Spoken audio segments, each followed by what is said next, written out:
অপহরণের দুদিন পর ২.৫ মাসের শিশু শায়ান আহমেদকে ফিরে পেয়েছেন ঠাকুরগাঁও ভুল্লি উপজেলার মুজাবুল্লি এলাকার শিমুল ইসলাম ও হাসি আক্তার দম্পতি।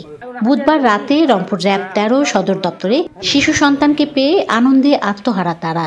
যদি সারাদিনও আপনাকে এগুলার বিবরণ বলি তাও এটার অনুভূতি প্রকাশ করে বুঝাইতে পারবো না আপনাদেরকে যে কি পরিমাণের আমার ভালো লাগতেছে, যে আমি যে আশ্বাসে ছাড়ে দিয়েছিলাম, আমি যে পাইছি, এটাই তো আল্লাহর কাছে লাখ লাখ শুকর। খবর পাইলাম যে ডিবি ফোন দিয়ে বলতেছে যে র‍্যাব কাজ চলতেছে, খবর পাওয়া গেছে।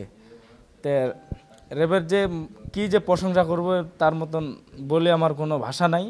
আল্লাহ আমার মনের আশা পূরণ করে দিয়েছে, আমার এতটুকুই। নিউমোনিয়া আক্রান্ত শায়ানকে গত ৯ মার্চ ঠাকুরগাঁও জেনারেল হাসপাতালের শিশু বিভাগে ভর্তি করে শিমুল ও হাসি দম্পতি।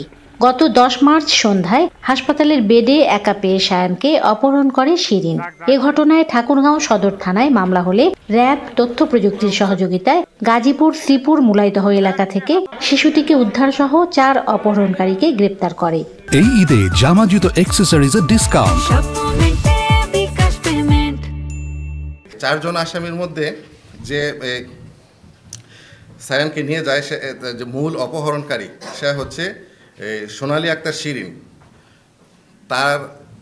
সে মূলত আমরা তার যে পিসিপিআর বা তার যে মডাস অপারেন্ডি সেটা আমরা লক্ষ্য করে দেখি যে সে গত ১ মাসে সে বিভিন্ন জেলায় রেকি করছে, বিভিন্ন হসপিটালগুলোতে। আমরা যে ৪ জনকে ধরেছি, আরেকটা কথা বলে রাখি যে ৪ জনই এই মাদক ব্যবসায়ী।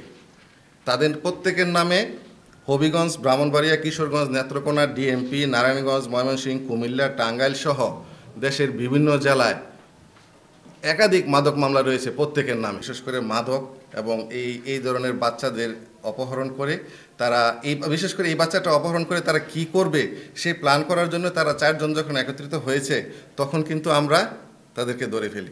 আসামিদের জিজ্ঞাসাবাদ শেষে ঠাকুরগাঁও সদর থানায় হস্তান্তর প্রক্রিয়াধীন বলে জানিয়েছে র‍্যাব। রংপুর থেকে মেরিনা লাভলি, চ্যানেল আই।